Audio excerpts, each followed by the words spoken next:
So let's move on. But anyway, so like I said before, there was a huge win for all content creators, especially if you make reaction content, because you're really gonna see how we all scored a big win with this whole feud between Kendra G and your boy MABW, Men Against Bitter Women. And I love this dude, man. I watch his stuff. He's so funny and talented. You know, like Kendra G wants to talk about people don't have talent, stuff that do this, but he's one of the dudes for real that has some talent for sure. That's for sure. No doubt. But so we scored a big win with that because Kendra G tried to sue MABW and copyright strike his page and everything like that, but all he was doing was making content, reaction content. And that's legal. You know, that's legal and permitted according to YouTube terms and conditions. So let's go here. So let's go over here and see some of that. Watch this here. Beat down. It's this brother right here. He goes by Men Against Bitter Women. I am not familiar with this brother right here, but if you take a quick scroll down his profile, you'll see he does. I just want to pause it right there real quick. I gotta say this. I hate when people are reacting to people's content and they say, I'm not familiar with this guy, or I don't know this guy, I haven't seen this guy. Like, what's really the point in saying that? Like, it's almost like you're trying to get a quick burn in or a quick, like, I'm above you a little bit, you know? But why not give this guy some love and say, hey, man, it's a good creator. I know you watch some of his content. Like, what's to say, oh, I don't know this guy, but, you know, like, just leave that out, man. That's unnecessary, and it makes you seem like you're kind of gatekeeping a little bit. But moving on. Dating show reactions. Okay, here he goes one. This is the one we about to go through right here, right? But, you know, you can see he does, you know, majority black content, relationship reaction type content. And there are a lot of Kendra G reactions that you can see. You can see Kendra here with a clown face on. Yeah, so she's not gonna like this too much, all right? Quick emergency meeting. I was recently searching for my name online and found way too much personal information. It was a long one, 3 hours. Y'all know if I made this video, y'all know we won, right? Y'all know if MABW is making a video, y'all know that we won, right? To the MABW team, it's been a long time coming for her, okay? Let's get ready to get into this, and let me talk about what was going on for the past damn near a month, okay, possibly a month and a half. About a month ago, a little over a month ago, your boy MABW, I got hit with a. So he's getting ready to go into the whole thing that happened here. So watch this right here. This is crazy right here. Restraining order from Kendra Sleaze, and that restraining order pretty much came after your boy MABW won his counter notification that I from my DMCA claim. Okay. 10 videos put back up, 2 strikes were removed. Whoa. Once that happened, about a week later, possibly 2 weeks later, I got hit with a restraining order. That's from Kendra crazy. Sleaze. Now keep that in mind. He won his case, right? And what she do right after that? File a restraining order against him, and they live in totally different states. Now watch this right here. I go over here real quick. Right to file a restraining order. Damn. And that's right. So you don't win one thing, you're bitter, right? Like, you are bitter.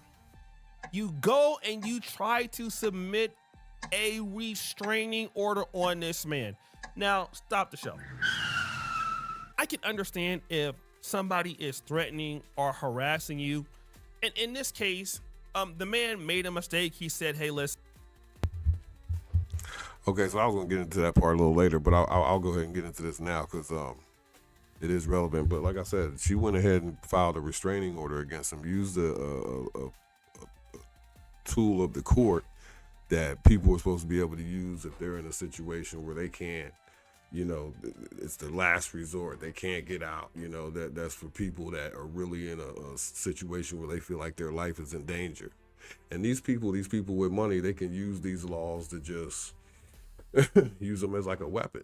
You know, she wasn't really in danger for her life. She was upset that she lost her case. And so now she's going to use this as a weapon to try to punish this guy with. Not that she was in danger. And we see this all the time. It's happened to a friend of mine recently. And, you know, with this whole being Domestic Violence Month, let me jump over here. With this whole thing and being Domestic Violence Awareness Month, you know, I got to share a story about my friend who was a man who was being domestically abused, and he tried to call the police for help. They initially granted him the temporary PFA, but when he went to court, it was denied because the stigma against men being in abusive relationships is really strong, you know, and I understand the problems that women go through and all of that, but a lot of instances of domestic violence that happen to men go unreported because men don't feel they have a safe space in this world to report something like that.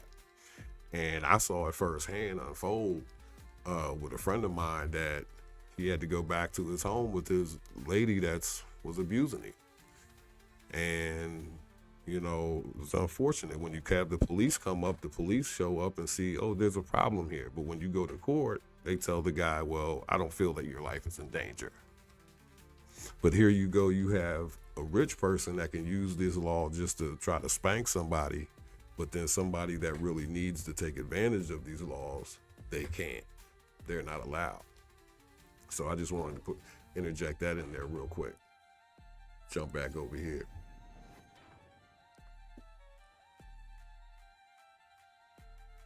Where we at here?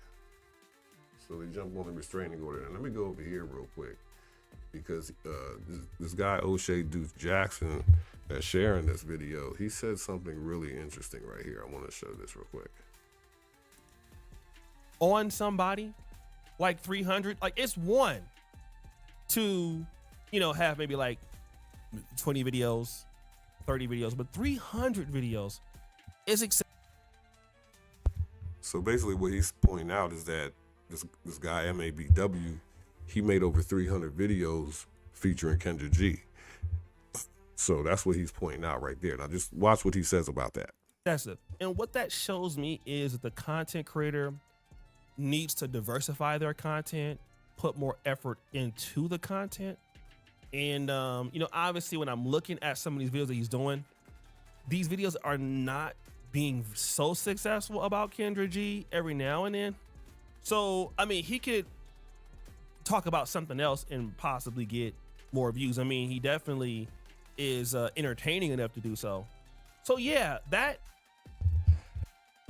So he's telling them, you know, you shouldn't make all these videos on one person. But here's the truth, and I'm surprised to hear somebody like this say this because this O'Shea Duke Jackson, I watch a lot of his content. He's a journalist. You know, he does a lot of different stories, basically whatever is, you know, at the top of the day.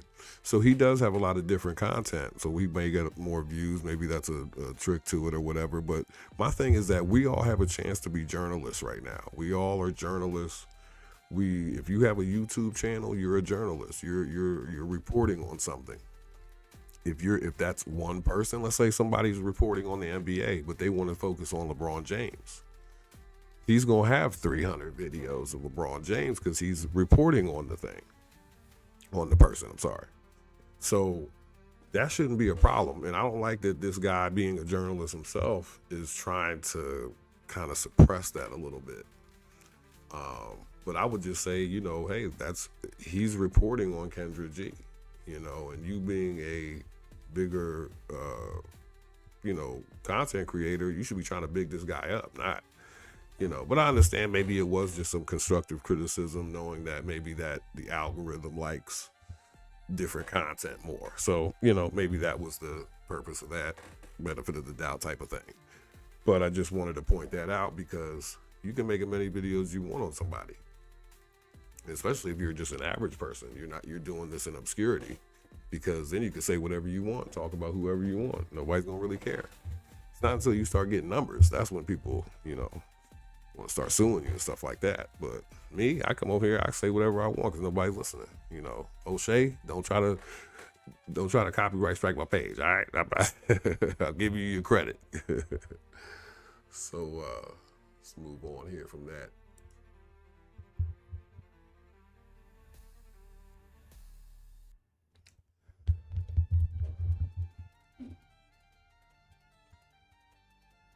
So, but moving on, these follow another channel called Do Dissonance, and it's interesting.